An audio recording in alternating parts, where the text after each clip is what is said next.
What's good, fight fans? Back at it. It's your boy D Scott, hardcore casual MMA. Let's get into it. UFC 325 just wrapped up, so you know we're gonna talk about it. Speak about Volkanovski's dominance in that main event and his history in the featherweight division. This dude has to be in talks to be the GOAT of the featherweight division and one of the GOATs of the sport, period, with the performance he just put on. We're going to speak about what's next to him, and we're going to get into that main card. UFC 325 was a solid card. Wasn't good as UFC 324, especially as far as name value, but it did turn out to be decent, and the main card did not disappoint. So we're going to get into it. We're going to take a look at that main card, which I got 5 for 5 on my picks.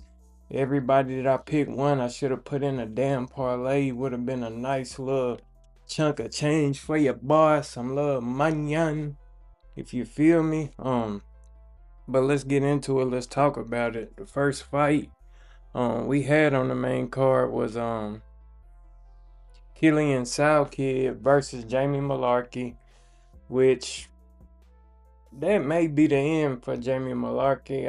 I believe he's lost good 4 or 5 fights in a row, if not more.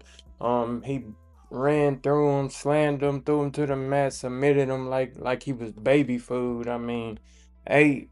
Jamie Mullarkey got 8, and that's it for that one. But Killian Salkid, prospect to keep your eye on in the lightweight division of the UFC.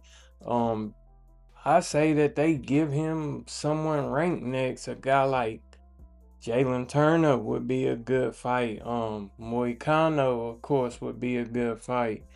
And there's some more names in the lightweight division. Let me see. Michael Chandler, him and Rufy, but they probably gonna give him another unranked fighter and build him up slowly as they tend to do. And yeah, that'll be it for that one. Let's go to this next fight. Had Bam Bam tied to Tuivasa, which may be another fighter that may see his exit in the UFC here soon. But I mean, he's on a 4-fight losing streak. Tai Tuivasa versus Talison Teixeira. Picked this one correct. Teixeira won by decision. Tai Tuivasa did have a chance to take this fight and win it, but these guys were so gassed out that they barely could fight. They barely could throw punches. I mean, they basically just laid and rested on each other in that third and final round, gasping for breath. It was pitiful at the end of it. Gotta be in better conditioning. Definitely Taliesin Teixeira if he thinks about going on to become a title challenger. Next up, one of my picks for fight of the night, which I'm pretty sure Mauricio Rufy probably got a performance bonus off of this fight. Another pick I got correct on this main card, 5 for 5. Must I say it again? 5 for 5. Come on, fuck with your boy D Scott. Tune in. But Mauricio Rufy redeemed himself in this fight, coming off that loss to Benoit Saint Denis, who was in the co-main event. The fight started out fast paced. Fiziev was putting the pressure on Rufy, and I was a little anxious at first. I didn't know how it was gonna turn out, but Mauricio Rufy is kind of one of those fighters that's real cerebral, and he takes a little time to figure out what his opponent is doing, and then eventually he just starts throwing and landing and catching him, and that's what happened the first round.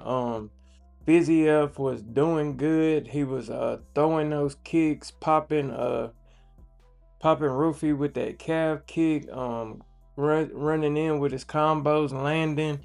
And once Mauricio Rufy got his timing, it was over. He threw a straight right hand down the pipe in the second round and dropped Fiziev, had him unconscious. Beautiful TKO. Great comeback story. RIP to Mauricio Rufy's brother, who he talked about in his post-fight press conference, that suffered from, I think he was saying that he suffered from depression and ultimately ended up taking his own life, which was sad to hear. But glad he got the win. What's next for Mauricio Rufy? He has to go up the ladder in this lightweight division. He's right back in the fold, right back in the mix after getting this big win. That's all it takes. He's got to get another ranked opponent. Like I was saying about him before he lost to BSD, he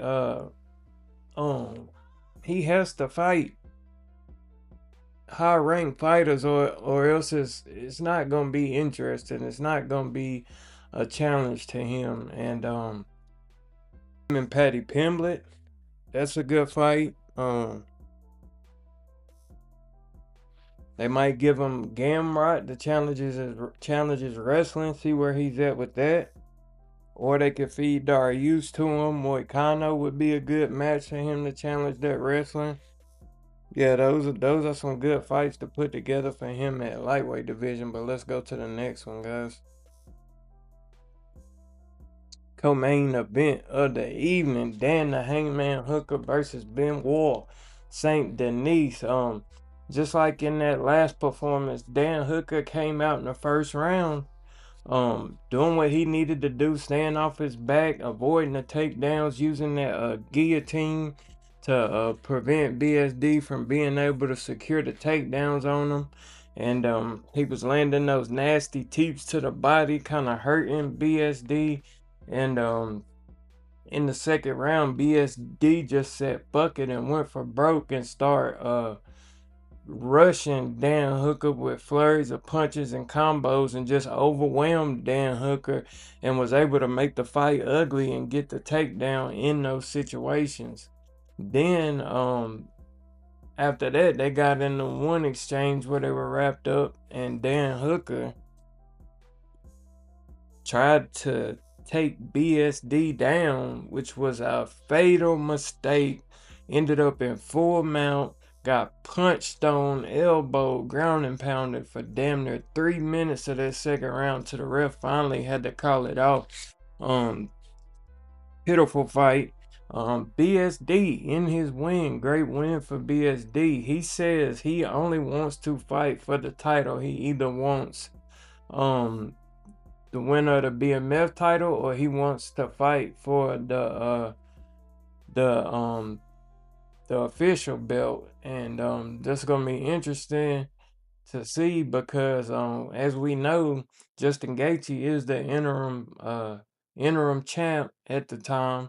We still don't have a specific time of when Topuria is coming back, but I think it'll be this summer sometime. So are they gonna put in a fight in between then and now? Would they let BSD and Gaethje fight? I don't think so, because it'd be a bigger fight just make more sense to let Justin Gaethje and Ilia Topuria fight for the undisputed title. And yeah, so BSD is gonna be in the weights, seeing what happens between. They did make the fight against Max Holloway and Charles Oliveira for UFC 326. We'll just have to wait and see how that unfolds and see where the next fight for BSD will come from. And next up, we have the main event of the evening: Alexander the Great, Volkanovski, and Diego Lopez. For the hardcore fans, there was a lot to pick up and a lot to look at, and a masterful performance put on by Alexander Volkanovski, which brings up the question and puts him in the talks of being In my opinion, he's the greatest featherweight ever in the UFC, passing Jose Aldo. He's tied him in title defenses, but the performances put on, how well-rounded of a fighter he is, and how he excels in all disciplines of MMA is just incredible. There's not enough you can say about Alexander Volkanovski, and the fight went how I figured it would, about similar to the first match. The only difference was with this one was uh Diego Lopez did make a couple of adjustments, and they cut off Volkanovski from exiting and moving to the right.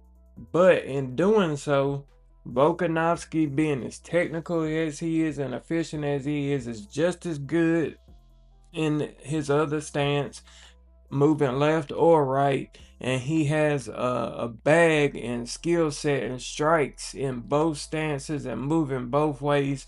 And Diego Lopez didn't think that, okay, now I've got him moving to his left, and I've switched into an orthodox stance. But and you got to be able to strike out of that stance. It's one thing just to switch stances to get closer or just change up the look, but there's different kind of defense you have to have, and there's different strikes and combinations that you have to throw at different targets depending on which stance you're in. And Diego Lopez was not ready for that. Volkanovski was. He made those adjustments on the fly and won that fight. That was some beautiful. Diego Lopez did drop Volkanovski once, and Volkanovski also rocked Diego Lopez on the feet. Was a beautiful fight. Uh, Kinda, I wouldn't say a waste of a fight in the opinion of a hardcore fan. Yes, cause we kind of knew what to expect, and it would have been better for Diego Lopez to build itself up some more before he got another title fight and had some different fights and got more experience, which he's the type of fighter that all it takes is a couple good wins and he can be back in the title picture. But for Volkanovski, it's just not gonna make a sense for them to give him a third title fight, no matter who he beats. But also up next for Volkanovski, he's just gonna be putting a cherry on top of his already legendary career and the GOAT status that I feel he has earned in the featherweight division. And I'm damn sure he's gonna probably retire in the talks with GSP, the likes of Anderson Silva, the likes of Khabib, Nurmagomedov, and other great fighters in this sport. But um he says either Laron Murphy or Mavzar Evloev. And I feel like Laron Murphy should have been the one to get the title shot. I feel like he probably um may have put on a better performance. Laron Murphy is very technical on the feet, and he's also a cerebral fighter. In my opinion, he's the up and coming new age version of Volkanovski, and we'll see how this shakes out, old versus new school. Who can get it done? It's gonna be a very good, very interesting fight. As for Mavzar, he's just not active enough. He's not taking enough fights. There always some bullshit with him in the UFC. He doesn't make weight, or he cancels the fight, or somebody else backs up. And it's unfortunate. It may not be his fault all the time, but we just haven't seen him enough, and we know he's mostly a wrestler and grappler. And I feel like Evloev may be an easier fight for Volkanovski, so hopefully they put together LaRon Murphy versus Alexander Volkanovski, and when they do, we'll be here to break it down. Let me know your opinions and your thoughts on these fights. What's up next for these fighters? What are the fights that you think they should possibly put together? And if Volkanovski into GOAT status with this one, or is he a GOAT of the featherweight division? Let me know in the comments. D Sky Hardcore Casual MMA. I'm out. Peace.